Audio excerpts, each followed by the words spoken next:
problème de tempérament, c'est un problème de construction. Et tant que vous croyez que c'est votre caractère, vous ne construirez jamais rien. Parce que le calme sous pression, c'est pas un don, c'est pas un tempérament, c'est une construction. Et si cette construction n'existe pas, la pression finit toujours par révéler quelque chose. Pas votre intelligence, pas votre image, votre structure. C'est pour ça que la pression est un test si brutal. Elle raccourcit tout. Elle enlève le décor. Très vite, on voit ce qui tient et ce qui ne tient pas. C'est là que beaucoup d'hommes perdent plus que leur calme. Ils perdent leur centre. Ils parlent trop vite. Ils se justifient alors que personne ne leur avait demandé. Leur rythme change.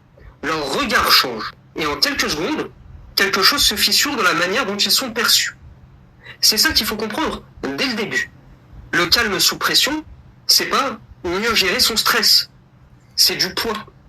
C'est de la tenue. C'est du leadership visible. Quand un homme se dérègle au premier choc, il ne perd pas seulement un peu de sérénité.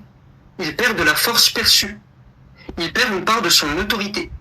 Parce qu'au moment où ça chauffe, les gens ne regardent plus seulement ce que vous dites. Ils regardent ce que vous devenez. Et c'est là que tout se joue. Il y a des hommes qui gardent quelque chose de stable sous pression. Leur voix ne court pas après la situation. Leur esprit ne s'effondre pas dans l'urgence. Ils restent là, pas passifs, pas absents. Présents, mais tenus.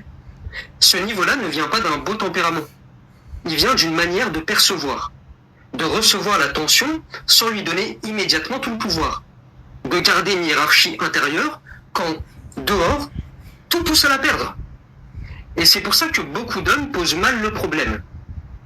Ils se disent « je suis juste plus nerveux que d'autres.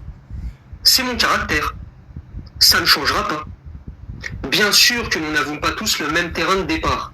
Certains ont un système nerveux plus rapide, une histoire plus lourde, un rapport plus sensible au conflit ou à l'incertitude.